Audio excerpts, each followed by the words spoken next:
Hello, welcome to another week of our Spark lessons. I'm at Woodgrove Park here right off of Countryside Boulevard.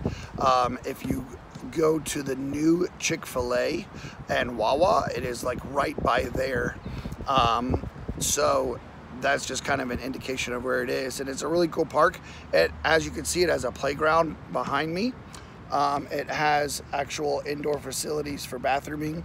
It has a tennis ball, or a tennis court, and it also has basketball courts, as you can see there.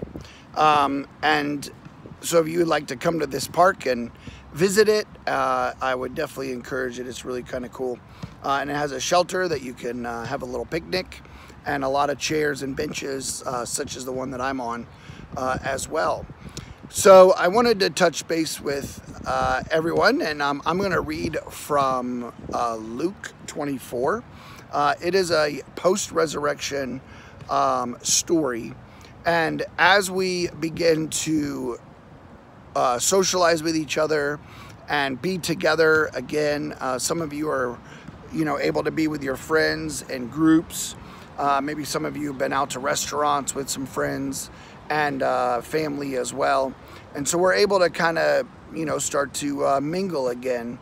I want to bring up an important thing that I think our society and our culture is drifting away from, and that's the power of being present with someone. And as we begin to interact, I have noticed that our society, a lot of times we sit around and we're on our phones and we're on our tablets and we're on our video game consoles and that sort of thing, instead of being present with each other, instead of talking with each other and learning about each other's days and each other's weeks and how everything is going. We are so in tuned on our own devices that we ignore others around us. And I want to warn you, and I want to help kind of stir you into seeing things the way that they are, and putting down your devices and being present with the people that you're around. And we spent so much time being isolated and being distanced and not being able to be together. Let's not ignore the fact that when we are together, we need to be present with each other, and we need to be able to socialize and be able to talk and be able to communicate and to be able to share. And that's one of the things that we do on Thursday with our Zoom. We share with each other our ups and our downs and our highs and our lows, and we share about our week. And it's a good practice, even though we are on our tablet, but we are face to face. There's no other distractions, and we're able to do that. We're able to communicate with one another, and I want to encourage you to do that. I know you do it at school, and I pray that you would just continue to do that in your own personal life. So as we dive into this post-resurrection story, these disciples of Jesus is on a little road, and they are traveling several miles to a town called Emmaus, and it is in Luke 24, like I said. So I want to dive in. I'm going to read little bits and pieces, not the entire section, and then we'll kind of talk about it a little bit. But it says, "Now that same day, two of them were going to the village called Emmaus, about 7 miles from Jerusalem." So have you ever walked 1 mile? How about walking 7 miles? That's pretty much what a 10K is. 10K is, I think, 3.5 miles or something like that. So they're walking 7 miles from Jerusalem to Emmaus. So let's talk about their journey on this road. 7 miles gives a lot of time to be present with the people you're around. Is that correct? Absolutely. They were talking with each other about everything that had happened.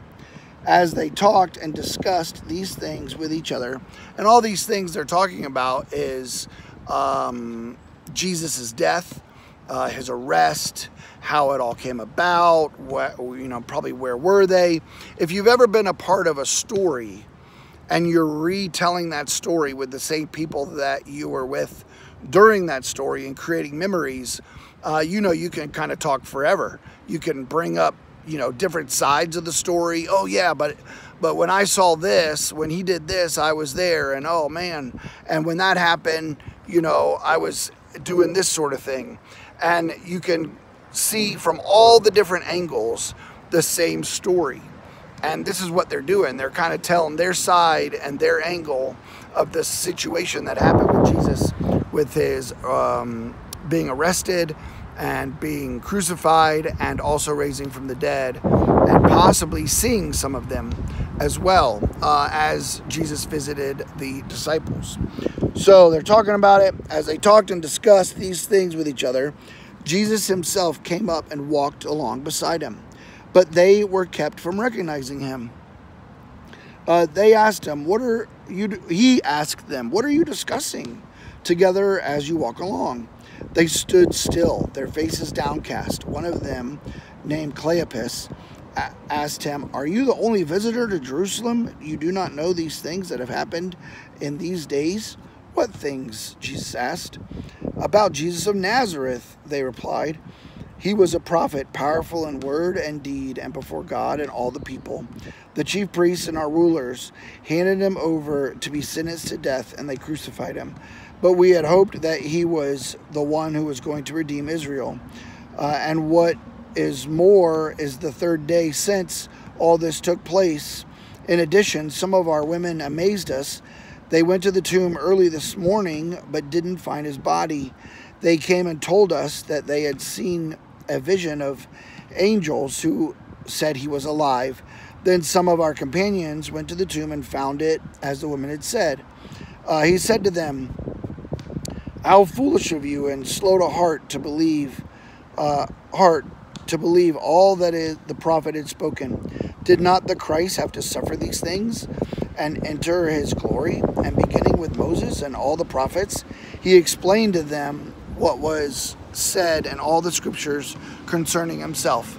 So Jesus is saying, hey guys, all the people that are on this walk, hey, don't you understand that this is what had to happen? And this wasn't just circumstance, but this is prophecy fulfilled.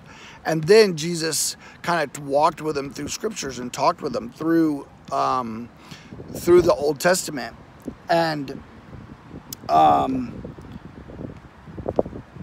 so then they reached the village, and Jesus was appeared like he was going to go farther, but they asked him strongly to stay with them. So he went with them, and when he sat at the table with them, he took the bread, gave thanks, broke it, and began to give it to them.